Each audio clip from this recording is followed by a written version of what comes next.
드루킹 김동원 씨를 주축으로 한 댓글 여론 조작 의혹이 수면 위로 떠오른 건 지난 4월입니다. 여권 실세 현역 의원의 연루 의혹까지 제기되면서 야권을 중심으로 경찰이나 검찰이 아닌 특별검사의 임명을 세차게 요구했습니다. 민주당 댓글 검사 즉각 덮어놔라! 특별검사의 임명 등에 관한 법률을 한번 볼까요? 국회가 수사의 필요성을 의결하거나 법무부 장관이 필요성을 인정한 사건이 특검 대상이 된다고 명시하고 있습니다.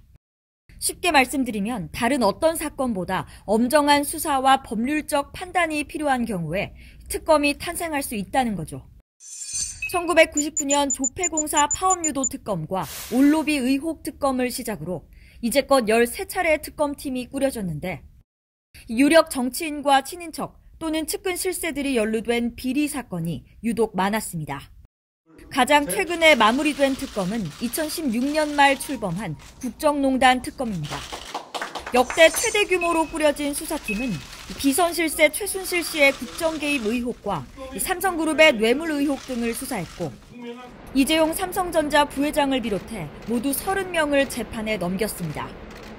국정농단 특검 수사팀이 입주했던 건물 주변은 이전과는 사뭇 다른 분위기입니다.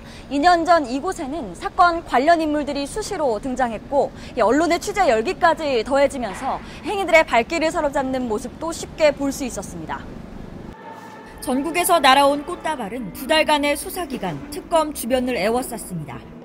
형형색색의 메모에는 다양한 응원의 문구가 실리기도 했습니다. 반대로 특검을 성토하는 집회도 심심치 않게 열리면서 자칫 아찔한 상황이 연출되기도 했는데요. 특검팀이 입주했던 건물은 이제 텅 비었고 지난했던 수사의 흔적도 거의 찾아볼 수 없습니다. 하지만 숨가빴던 당시를 기억하는 시민들은 적지 않습니다. 검사님들하고 기자분들 오셔서 그냥 식사하시고 하셨죠. 사람들이 또 많았잖아요. 또 여기 시위하시는 분들도 오시고. 근데 지금은 이제 조용하죠. 심심이 지라고 하와는 막 여기 깔리고 길바닥에도 깔리고 여기다가 포스트잇 이어와서 붙이고 막 난리 났었지. 여기 보람이 있었지. 특검팀들이 잘하니까. 물론 모든 특검이 좋은 기억으로 남아있는 건 아닙니다.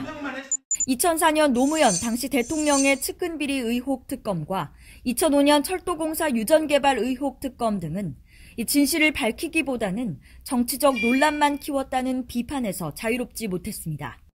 삼성 비자금 특검과 BBK 특검, 내곡동 사저 의혹 특검 등 일부 특검은 무용론이 제기될 정도로 싸늘한 평가를 받기도 했습니다. 부실 수사를 통한 직무유기 혐의로 특별검사가 검찰에 불려나오는 웃지 못할 촌극도 우리는 지켜봐야 했습니다. 오해가 있는 부분이 있다면 이번 기회에 적극적으로 바로잡을 생각을 가지고 있습니다. 특검의 희비는 어떻게 갈리게 될까? 법조계에선 기본에 충실해야 한다고 입을 모읍니다. 특검이 만들어져야 했던 그 취지대로 수사 방향을 잡아야 하고 또 흔들림 없이 유지해야 한다는 겁니다. 특검이 출발하게 되면 국민들은 큰 기대를 걸게 되죠. 특검은 뭔가 다를 것이다. 하지만 특검이 초기부터 정권의 눈치를 본다든지 내지는 증거 확보를 미룬다든지 뭐 이렇게 되면 결국 성과를 내지 못하고 또 흐지부지 되고 말 것이거든요.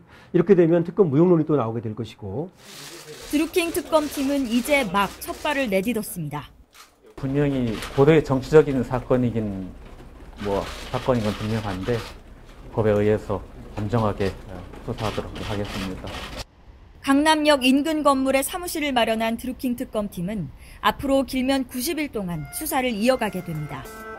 정치와 정파의 산물인 특검은 아이러니하게도 그들과의 확실한 선긋기를 출범과 동시에 다짐했고 그 신념을 끝까지 지켜낸 뒤에야 성공한 특검이라는 평가를 받았습니다.